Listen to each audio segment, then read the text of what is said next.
Corrêa e vamos começar aí com o nosso webinar, né? Relacionado ao FEME AIAG VDA 6.3. Na verdade, o FEME é uma ferramenta interessantíssima, a gente vai falar agora dela, tá? Mudaram algumas coisas, a gente vai focar um pouquinho nesse webinar. É um webinar somente de conhecimento, de troca de informação.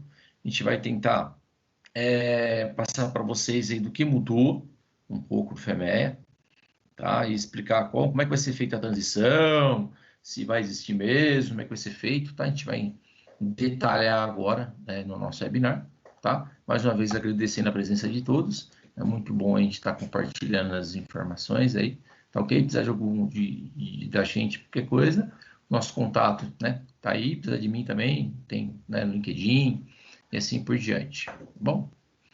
Então, beleza, né? O que a gente vai falar um pouquinho, né? Qual é o nosso objetivo do webinar de hoje? Sim, tratar aí as mudanças, né? Da quarta edição em relação ao FEME AIAG VDA, tá bom? Esse é o nosso objetivo de hoje, falar um pouquinho do FEME, que é uma ferramenta sensacional. Hoje está muito em evidência, porque além de tudo, para a gente trabalhar com processo, produto, né? Que é de projeto, de produto, a gente também usa, né? Para análise de risco. Né? Tem muita empresa que usa uma ferramenta, a norma pede para a gente avaliar o risco, porém, cada empresa faz de uma certa forma, né? A ferramenta de análise de risco. Vocês que optam qual a ferramenta que vai ser usada. E o FEME é uma ferramenta sensacional, tá? De mitigação, né? A gente vai falar daqui a pouquinho de mitigação de ações, como é que você vai mitigar um problema, uma emergência, mitigar uma falha, né, um risco, como é que a gente vai fazer isso? A gente vai ver daqui a pouquinho, tá bom? Vamos lá. FEME, análise do modo efeito da falha, né? Agora é uma ferramenta proativa, tá? Ela trabalha antes que aconteça o problema. Ferramenta muito boa, excepcional, né? Além de ser uma exigência das montadoras, tá? Aí é um pouco de diferença. A ISO 9001, ela não exige o FEMEA, não exige Core Tools, tá? Mas tem empresas que optam, sim, por ter um ISO 9001 com Core Tools, tá? Que é de fundamental importância, né? Você vai entrar aí com CEP, controle de processo, o MSA, que é o análise de medição, PIPAP, PQP e agora aí o FEMEA. Então, são ferramentas aí, tem empresa que utilizam, mesmo com ISO 9001, essas ferramentas, tá? Porém, as automotivas são obrigatórias, tá bom? A gente vai entrar em detalhes daqui a pouco. Aí tá um pouquinho do manual do FEMEA novo, né? Tem empresas que vendem o FEMEA, esse manual, tá? Tá à disposição. Eu não me lembro quanto custa, acho que custa R$100, o IKEA vende, a Plexus vende, né? Algumas empresas comercializam aí, né? Que vocês podem estar fazendo aí para entrar mais em detalhes, né? É lógico. O ideal é que a gente tenha o manual, leia o manual certinho, acompanhar ele certinho, todas as informações técnicas, né? De seguridade, ocorrência de detecção, por exemplo, são manuais, tá? Tem tabelinhas e tal. Então, hoje é mais um bate-papo para incentivar vocês a entrar mais a fundo nesse assunto de muita importância, muito relevante nas automotivas e montadoras, tá bom? Então, aí, então, o manual, tá joia? E aí você pode fazer aquisição, hein? Caso a empresa necessite, caso você necessite também. A ideia é harmonizar, sim, também, harmonizar a VDA. Mas o que seria essa VDA, né? Mas o que significa? A gente vai ver daqui a pouquinho, tá bom? Então, beleza. Então, vamos lá. Aqui, as principais mudanças, tá? Do nosso FEMEA, tá? Então, o que aconteceu? Entrou uma estruturação em 7 passos, em 7 etapas. Mudou um pouquinho o cabeçalho, algumas coisas no cabeçalho, tá? Incluído aí planejamento e preparação, análise de estrutura ampliada, facilitando a definição do escopo, estudo mais abrangente das funções, a gente vai ver daqui a pouquinho isso daí, tá? Mudança na análise de falha, inclusão do elemento foco. Essa é uma grande sacada, né? Avaliação de risco com prioridade na ação, né? Você não multiplica mais a severidade com essa detecção. Tá? Você tem uma tabelinha, você tem um sentido, né? Uma linha que você vai seguir para tá priorizando as ações, tá? Não é mais em cima de multiplicação da severidade com essa detecção ou, né? somente em cima da severidade também alto, ou risco à saúde da pessoa, risco de acidente, tá bom? Então, algumas características especiais foram retiradas do DFME, que é o design, né? Que é o de projeto, agora estão focadas no PFME, que é de processo, e a inclusão da documentação dos resultados. Como é que você vai divulgar isso aí? Como é que foram feitas as ações, né? Das saídas do FME, tá bom? Vamos dar uma olhadinha agora. Então, você tem os 7 passos, o elemento foco, né? E assim por diante. O que seria VDA, pessoal? VDA, na verdade, é uma norma, tá? Que as indústrias automotivas utilizam, tá? É adotada através das alemãs, né? Volkswagen, Audi, Mercedes, assim por diante. Tá? Ela é uma auditoria de processo, a VDA 6.3, mas ela tem várias, né? Tem de sistemas, tem de 6.5, que é de produto, né? A VDA é muito grande, tem várias, né? Acho que a limpeza técnica é a VDA 19.2, se não me engano. Mas a gente vai focar mais na VDA 6.3, que ela é mais que ela é mais evidente nas empresas, né? Para quem trabalha com Volkswagen, Mercedes, né, até ou fornecedores, subfornecedores, normalmente a Volkswagen exige auditoria de VDA nos seus processos, tá bom? Subfornecedores, assim por diante, né? Tier 1, que são que você entrega, que você fornece diretamente para a montadora, né? Tier 2, subfornecedores, Tier 3, e assim por diante. Então, ele vai cascateando os requisitos para os subfornecedores, tá bom? Isso é muito interessante. Tá? Já participei de várias auditorias de VDA. Se você faz projeto de produto, você começa a ser auditado do B2. Se você somente desenvolve o processo, né, o produto já vem pronto, aí você começa a ser adequado a partir do P5. Aí você entra fornecedores, processo, clientes, até o P7, tá? Basicamente isso aí. A VDA é muito exigente, tá, pessoal? Ela é complicada.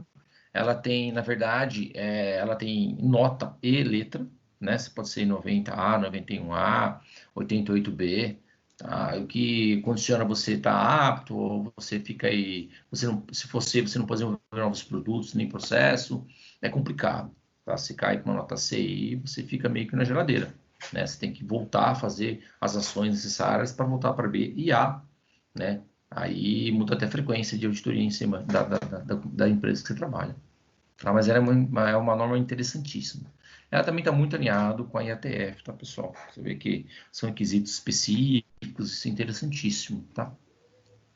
Aí um pouquinho, o que é o FEME, né? Análise de modo de efeito da falha, né? Você identifica, descreve, antecipa, conhece, né, os possíveis modos, né, de falha, e a ideia é você antecipar os modos antes que aconteça, os problemas antes que aconteça, né? Vai acontecer é um pouco mais complicado. Então, a ideia é você tentar entender, né, como isso pode chegar no cliente, né? Como é que vai impactar o seu cliente, né? Então, você avalia, você coloca controles, né, antes que aconteça no cliente, tá bom? Até mesmo na própria empresa que a gente trabalha. O ideal também, as ações, são vários tipos de ações que você pode, depois que você identificou aí, né, a nossa, como eu falo assim, as nossas prioridades. Tá? Então, você pode, umas ações que é interessante a gente avaliar é, sim, o Pokayoke, né? Que é a prova de falhas, né? Infelizmente, nós, como seres humanos, falhamos, nós vamos falhar, né? Então, o que a gente vai pensar, o que a gente vai fazer, né, para evitar essa falha? A gente vai ver isso mais adiante, tá? Então, tem Pokayoke aí de aviso, tem Pokayoke de trava, né? De bloqueio total, né? Então, não deixa você encaixar a peça, se desligou a máquina, não tem perigo mais, ou barreiras de segurança, né? São todos Pokayokes, tá bom? Então, um pouquinho falando do FEMEA, BDA, que juntou, né, pessoal? As ferramentas preventivas, que é do FEMEA, mais a norma VDA 6.3, né, que está relacionada a fornecedores e subfornecedores. Aí você tem basicamente, você tem uma metodologia muito robusta, tá? Para evitar aí, o principal foco, pessoal, evitar falhas, evitar o recall, tá? Isso, para fornecedor, recall é uma coisa complicada, e até a própria montadora. Isso gera custo demais, né? É um prejuízo incalculável, multa complicada. Então, quanto mais cedo você determinar ou prever um defeito, um problema, mais barato ele fica, tá? Ele vai ficar muito mais barato, já quanto antes. E aí o FEMEA vai te ajudar a detectar isso daí, né? Como é que você vai controlar o seu processo, né? Quais são, conforme detecção, né? É inspeção, é um POCAIOC, tá? Então, dessa forma, ele fica bem robusto, tá? Então, aí, uma coisa que entrou nova, né, pessoal? Agora é os 5Ts, né? Então, entende, qual que é a justificativa, né? Por que você vai usar o FEMEA, né? Quais são os objetivos? Quais são as fronteiras, né? Você vê lá, quais são as intenções, né? Ele é um FEMEA, o que é? Ele é um FEMEA de projeto, um FEMEA de processo, é um FEMEA de máquina, né? Agora temos também o FEMEA de máquina aí, né? Que também está sendo utilizado, né? Então, qual o seu objetivo? Para que serve? Qual o propósito desse FEMEA, tá? Time, você vê qual o cronograma, fazer um cronograminha, né? Quando, quem. Aqui você pode usar, se você necessitar, acho que é uma ferramenta interessante, né? Um cronograminha é o 5WSH, tá? Ou você pode fazer um grafiquinho de Gantt, né? A ideal é você acompanhando um cronograminha. Tem começo, meio e fim, cada fase, como é que você vai fazer, né? E acompanhando para ver se não tem nenhum problema, tá bom? Você pode alinhar com a PQP também, que querendo ou não, é uma fase de desenvolvimento do novo produto, novo processo, tá? Que você tem toda a característica, tem todo o cronograma, né? De pré-projeto, projeto e assim por diante, tá bom? O time é equipe, né? Quem que vai fazer parte dessa equipe, né? Quem que vai ser o líder da equipe, né? Tem que ser uma equipe multifuncional? Sim, deve ser uma equipe multifuncional, tá? Com manutenção, com produção, né? É lógico, tem que ficar atento, é bom ter acesso à manutenção, né? Porque algumas ações técnicas vão ficar com a manutenção, tá? E com a produção também, que a gente tem que estar falando junto, tá? Então tem que participar todos? Sim. A ideia é que a gente participe de uma equipe multidisciplinar, tá? De qualidade também, é lógico, né? E definir os donos do processo, quem é dono do quê, né? Ok. Das coisas interessantes, né? Quais ferramentas a gente vai poder usar, né? O Task aí. A gente vai usar algumas ferramentas, a gente vai ver daqui no próximo slide, que o novo FEMEA está baseado em 7 passos. A gente vai ver tudo certinho no próximo slide, tá bom? E a tools são ferramentas, né? Como é que vai ser conduzidas as reuniões, quais ferramentas serão utilizadas, né? Nossa planilha, Excel, tem empresa que tem software, né? Você pode usar algumas ferramentas para fazer isso vem antes, tá, pessoal? Toda a parte de avaliação. Isso vem tudo que a gente está falando agora antes de começar o FEMEA, tá bom? Determinar as fronteiras, determinar a equipe, tá? Para que você vai fazer isso? Qual é o objetivo? Como é que você vai conduzir as reuniões? Tá bom? Como é que você vai fazer as revisões? Tá? São 5 T's. Aí sim tá a grande sacada do novo FEMEA, né? São 7 passos de trabalho do FEMEA, tá, pessoal? Então tem o primeiro passo, que é planejamento e preparação. O segundo, análise estrutural. Terceiro, análise funcional. Quarto, análise de falhas. Quinto, análise de riscos. Sexto, otimização. E o sétimo, documentação de resultados. Documentar os resultados, tá, pessoal? Olha que interessante, né? A gente vai resumir aqui, basicamente, qual o objetivo de cada passo, né? Tá aqui no slide. O primeiro passo, a gente vai avaliar aí os limites, as fronteiras, né? Qual que é o processo? Onde começa? Onde termina esse processo? Certo ou não? Qual que é o produto que a gente está trabalhando, né? E qual o cliente? Pode ser, lógico. Às vezes, no mesmo processo que a gente trabalha, você tem vários clientes e tem que avaliar o seguinte: cada cliente tem uma especificação diferente, tá? Tem requisitos específicos de cliente. Então, assim, desavaliar. Não é porque você tem o mesmo processo que pode ser que as características sejam iguais. Não, pode ser diferente, de acordo com o que o seu cliente exige, tá bom? Vamos avaliar isso daí. Segundo passo, análise de estrutura, né? Quais são os itens do processo? Quais etapas do processo, tá, pessoal? Quais elementos de processo, tá? A gente vai olhar um pouquinho, daqui a pouquinho a gente vai detalhar um pouquinho mais esse slide que é interessante, tá? Passo 3, o elemento foco, tá? Qual que é o produto que a gente está trabalhando, né? Um parafuso, né? Então, para que serve um parafuso? Ele vai montar uma peça, ele vai apertar, vai trabalhar junto com uma porta, com uma vela, apertar uma peça para frente, né? Antes ou depois, tá? E antes, de que esse parafuso é feito, né? Quais são quais os materiais que ele é feito, que ele é produzido, né? Então, isso é interessante. A gente olha tanto para frente quanto para trás. A gente vai ver daqui a pouquinho como é que a gente vai fazer isso. Análise 4, análise de falha e modo de efeito da falha. Pessoal, essa fase não mudou nada, basicamente, né? Continua a mesma, Você tem que avaliar as falhas, o modo e efeito. Isso aí continua ainda, não mudou nada, tá bom? A gente usa, para entender aí a causa, lógico, a gente usa aí as ferramentas da qualidade, fundamental importância usar essa ferramenta, né, para você ver a causa raiz, para que não ocorra mais esse problema e não tenha mais incidência, tá? Passo 5, pontuações, severidade, ocorrência e detecção, avaliar prioridades. Aí foi a grande sacada, pessoal, aí que mudou muito. Essa é uma das principais mudanças que eu acredito relevantes do FEMEA. Tá? A gente vai ver como é que a gente vai priorizar as ações agora, tá bom? O passo 6, que é a otimização, que é assim, o processo das ações, tá? Como é que a gente vai mitigar os riscos, né? Como é que seria mitigar um risco? Você reconhece, você sabe do risco, você priorizou o risco, pode ser a saúde e segurança, pode ser o produto, o processo, você priorizou, entendeu, tá? Aí o que você vai fazer? Algumas ações para estar corrigindo, se é umas melhorias, pode ser mudança de projeto, pode ser mudanças técnicas, não tem nenhum problema. Aí como é que isso foi depois da mudança? Tá? Como é que reduziu mesmo o risco? A gente tem que avaliar, pontuar novamente o FEMEA. Tá? Da mesma forma, isso também, basicamente, pontuação depois não mudou nada. Porém, a prioridade mudou sim. Como é que a gente vai priorizar isso? Eu já vou explicar daqui a pouquinho. Tá?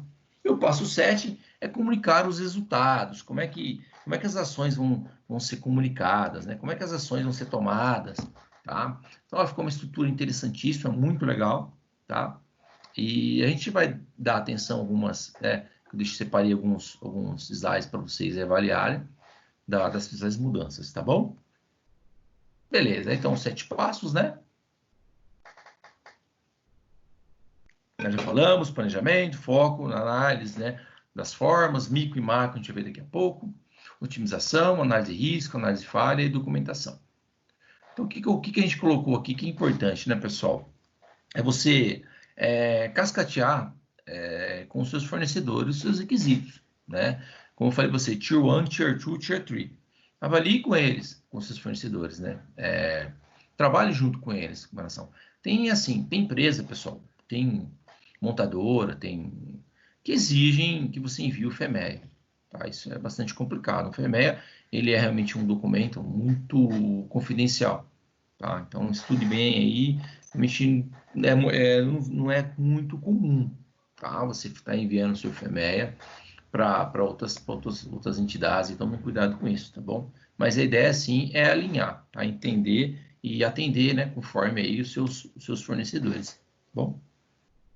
Aí estão alguns tipos de FEMEA, que é o MFMEA, que é o FEMEA de máquina, né? O D, que é design, que é de projeto, e o P, que é de produto, processo, tá? Relacionado ao processo. Quando você olha aí o FEMEA de projeto, você vai pegar um produto e olhar o produto mesmo, né? Quais são as características do produto, né? Crítica, né? E o P, você vai produzir esse produto, né? O que é crítico no processo? Né? O que esse processo tem que atender, né? Para mim fazer um produto de forma correta, né? De forma crítica, de fazer com que ele não tenha não conforme, tá bom?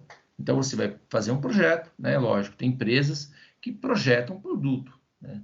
Tem outras que executam o produto. Se você tiver que projetar, você vai ter que usar o DFME junto com o seu cliente e tal. Agora, se você vai produzir, né? Você vai fazer o processo, aí você vai usar o PFME. Tá? Se tem seu FME aí, vai estar toda a documentação pronta, as explicações estão todas prontas, você só vai produzir, tá bom? Aí está um pouquinho da estratégia de transição. Pessoal, é o seguinte, nenhum lugar ainda está dizendo, está confirmando que você tem que mudar todos os FMEs do dia para a noite. Tá? Então, assim, tem formato original? Vai continuar usando, não tem nenhum problema. Tá? A ideia é você usar eles para os próximos. Tá? Vai usando ele para os próximos FME. Começou novo, fazer revisão, se puder, já comece fazendo um novo formato, tá bom? Como recomendação, tá? Mas avalia com o cliente qual a melhor forma, né? Não mudou tanta coisa assim, porém, você tem que se planejar para essa mudança, né? Treinar o pessoal para essa mudança. Não pode simplesmente mudar, tá bom? Tem que ter tudo que eu falo. É uma coisa que a gente briga muito, né? Nas empresas e tal, é o planejamento. Então, se você planeja o PDCA, isso tem que ficar na cabeça nossa aí, né? Não pode deixar de esquecer de planejar. Planejar, planejar, planejar, planejar, planejar. Tá tudo tranquilo aqui por enquanto, tá? Então, beleza, a gente falou um elemento foco. Elemento foco, produto, né? Por exemplo, é um parafuso, né? Elemento foco, né? Vamos olhar assim, análise da função, né? Análise de elemento micro e macro. O que seria a forma micro, né? Seria assim, olha o parafuso, de que ele é composto, né? Ele tem algum banho galvânico, né? Ele tem, como é que ele é a estrutura dele? Qual metal? Ele é algum metal, algum componente diferente, tá? Então você olha para antes.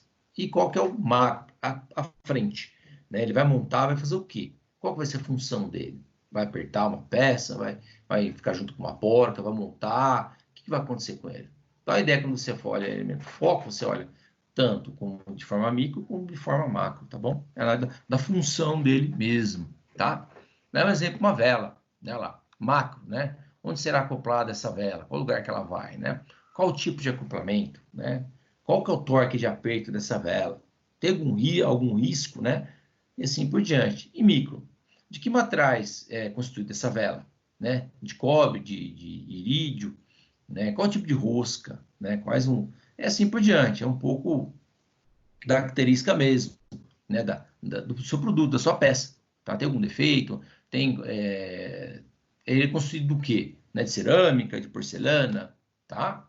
Isso entrou também, a gente vai ver na tabelinha no final, que você avalia antes e depois, tá? É um pouquinho das falhas, né, pessoal? Avaliar, muito cuidado quando a gente fala em falhas, você tem que atuar nas causas, não no efeito. Tá? Se você atuar no efeito, não vai adiantar nada. A gente fala igual tomar remédio para dor de cabeça. Tá doendo a cabeça? Beleza. Mas por que tá dando dor de cabeça em você? Qual que é a causa? É estresse? Você está dormindo pouco? Está com dor de estômago, né? Alguma coisa está acontecendo.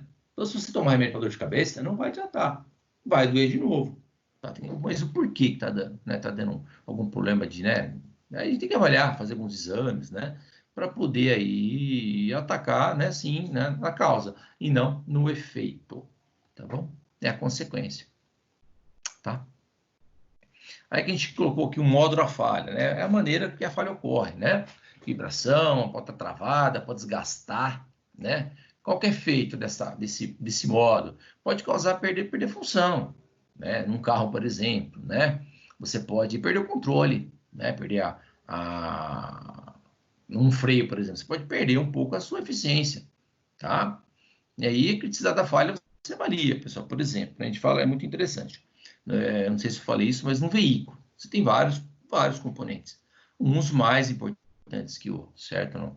Se o seu retrovisor pode quebrar, é perigoso? É. Mas e se o freio falhar? Qual que é pior? Né? Se você perde a direção, se estoura um pneu, o que é pior para você? Né? Então, tem coisas que são, inclusive no freio e no pneu, tem coisas que são mais importantes que outras também, que não pode falhar, né? Que tem que ter a redundância, né? Tá bom? Então, isso é muito importante. Realmente, a gente fala muito em veículo, só porque veículo, se falhar, você pode acontecer um acidente, né? Pode machucar alguém, pode ter um óbito, né? Então, quando a gente fala em automotivo e aviação, o negócio é um pouco mais complicado, tá? É por isso da exigência aí das automotivas, sim, no FEMEA, tá bom? Aí tá um pouquinho aí que é interessante, pessoal. Aí, aqui está a nossa diretriz e análise de priorização de ações e risco, tá?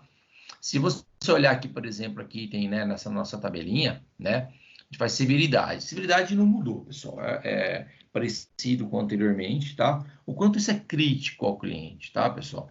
Se o seu cliente pega um defeito, né, o quanto é crítico para ele, né? É muito alto, é complicado, ele vai perceber, ele vai ficar insatisfeito, né? Ou ele nem vai perceber. Então, isso vai 0 a 10. Né? Se ele ficar muito insatisfeito, é risco de segurança, então é próximo de 9, 10. Tá bom? Você nem vai perceber aí o defeito, o problema é de 1 a 2 e tal. Tá? Aí a previsão de ocorrência da falha. Pode acontecer. Como é que você pega? Aí como é que a gente tem que fazer a ocorrência, pessoal? Analise histórico anterior, usa um benchmark, né? Qual a chance? Qual a frequência que isso pode ocorrer? Né? É muito frequente? Qual a chance disso acontecer? Tá? É um pouco frequente, nunca aconteceu, acontece de vez em quando, tá? E depois você tem uma outra tabelinha do lado, né, que é a capacidade de detectar. Como é que você consegue detectar? Você tem algum controle ou não tem um controle? Você tem um Poca-Yoke ou você não tem um Poca-Yoke, né? Como é que você faz, né? E aí tá a detecção, tá bom? Que vai te ajudar aí. Qual a chance de você encontrar o defeito na sua própria empresa, por exemplo, né? É alto, é moderado? Ou de encontrar no cliente, tá? Então tem que tomar muito cuidado com isso daí. E do lado, ele tem a prioridade das ações, PA, né? Se você olhar lá, tá vendo? Aqui tem aqui, não, deixa eu reduzir aqui. Você tem lá, muito baixa. Então você tem, por exemplo, uma linha aqui, né? Você tem uma severidade entre 10, tá? Uma ocorrência aí entre 6 e 7, né? Você tem capacidade para detectar baixa, muito baixa, detecção 7 e 10. Então, a sua prioridade é A, certo ou não? Você tem que fazer ela urgente, né? Nesse momento, né? Alta, na verdade, né? A M é média e B é baixa. O que acontece? Você não multiplica mais. Você vai pegar uma linha, a gente vai dar um exemplo daqui a pouquinho, onde você avalia essa linha, né? Como é que vai você priorizar essas ações, né? Olhando uma sequência. Então, o exemplinho está aqui, ó. Por exemplo, lá do motor, tá lá, modo de falha, né? Não acionamento do motor. Qual que é a severidade? Quanto é crítico? 9 a 10.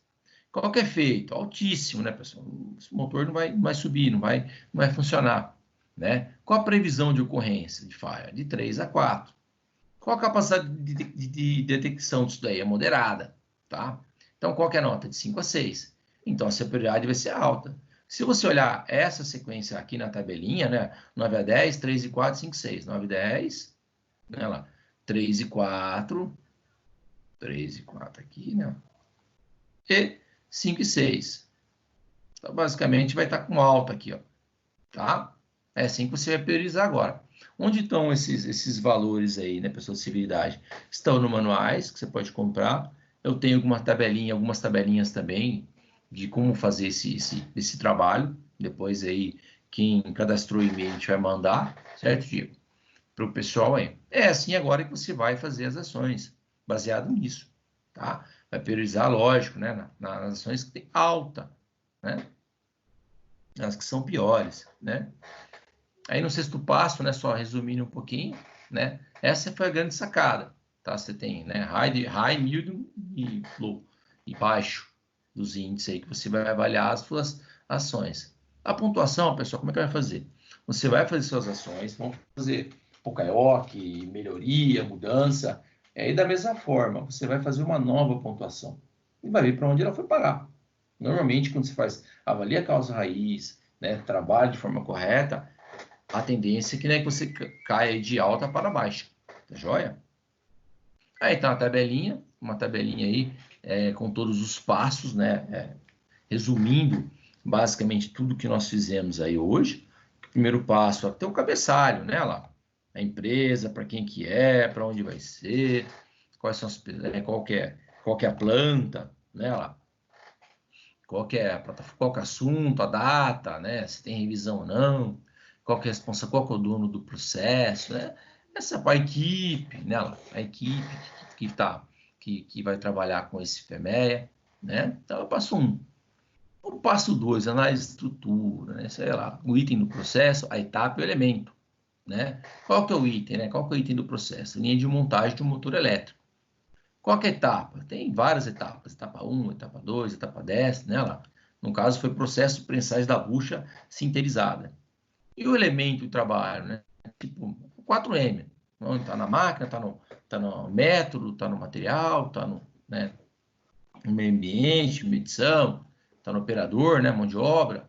Onde está localizado isso daí, tá? Análise de função, né, lá. Olha que interessante. Ele está dizendo aqui, sua planta, né? Como é que pode ocorrer esse problema na sua planta? Né, lá. Montar induzido no conjunto da carcaça. Planta de envio, né? Supondo que você seja um subfornecedor, né, lá. O cara vai montar o motor, né, na porta do veículo. E o usuário final, como é que ele vai perceber isso daí, né? Você que está usando o carro, como é que você vai perceber? O vidro não vai subir, tá? Ele vai reclamar para a montadora. Ah, né? Então a montadora montou. Mas quem que produziu? Foi o fornecedor, tá? Quem montou foi o fornecedor, mandou lá para a montadora e você está usando, você é o usuário final, tá? E aí, função da etapa do processo também, né, lá, qual que é a etapa do processo, onde que tem esse problema, como é que você prensa essa bucha lá, né, lá, como é que tá a folga, se está tudo ok ou não, né? Função é a máquina, no caso, ó, né, ó, máquina prensa bucha, sinterizada no alojamento da carcaça, aí você está montando o seu motorzinho. E qual é o efeito, né? Qual que é o efeito que causa na sua planta, né? Folga, né? Muito pequena para montar induzido, com potencial de dano, você pode montar aí, pode danificar, porque a folga está muito pequena, né? Qual que é feito na planta de envio, né? Na montadora? O que vai acontecer na montadora, né? Aí a montagem do motor na porta do veículo requer força de inserção adicional. Tem que dar uma forçadinha lá para poder encaixar esse produto, né? E usuário final vai sentir aí tempo muito longo do fechamento automático do vidro, tá? O modo, né? A gente olhou aí. Ah, tem uma notinha número 8 aí, que é da severidade, tá? Foi pontuado, a gente tem a tabelinha lá depois, eu mando para vocês aí, como é que a gente chegou nesse número 8, tá bom? E o modo da falha, né? Posição axial da bucha sinterizada não é atingida, né? Não chega no alojamento. Qual a causa? A máquina para antes de atingir a posição final. Então, você tem um alojamento lá, tem que chegar, a máquina para antes, tá? Tem algum controle, né, lá? Força ajustada conforme manual, beleza? Qual a ocorrência, né? Quando pode acontecer? De que forma? Qual a frequência isso ocorre, né? Nota 5, também está no manualzinho lá. E a detecção, 2. Se você tem um controle de torque, de avaliar, essa nota nossa é um pouco mais baixa. Tá bom? Se você não tem controle, ela vai lá para cima. Ela, qual que é o nosso controle? Verificação de 100% da curva de performance do motor, conforme a especificação. Então, tem um controle. Tá? E se a gente olhar na tabelinha lá, ela tem aqui, ó, né, ó, o PA é médio. Tá? O risco é médio. Tá? Opa, desculpa. Aí, no passo 6, né, você vai direcionar essas ações, né, lá, você vai selecionar a prensa com sensor de controle de posição para que ela chegue no final, para poder encaixar aí no seu motor, tá? Detecção do PFME também, né? Ação de detecção. Selecionar uma prensa com monitoramento de força, vai ter um torquímetro lá, né, para ver a hora que chega, que encosta no alojamento. Quem que é o dono, qual que é a data, e aí a situação da ação. Pode estar aberta, andamento ou fechada, tá? Isso é muito interessante. Aí você tem uma outra pontuação lá também, tá vendo lá? Né? Espera, dá um tempinho, avalia se a ação foi eficaz ou não. Aí você faz aí uma nova pontuação, tá? Se você olhar ali, né, lá, a severidade ela continuou, que é crítico ainda, porém a ocorrência de 5 caiu para 3, né? Porque você já fez algumas ações aí para melhorar isso daí, tá bom? Basicamente, eu também tenho esse modelinho aí, depois se vocês precisarem eu posso mandar para vocês aí. Um pouquinho da nossa biografia, do nosso assunto aí, que a gente usou, tá, pessoal? Basicamente é isso daí.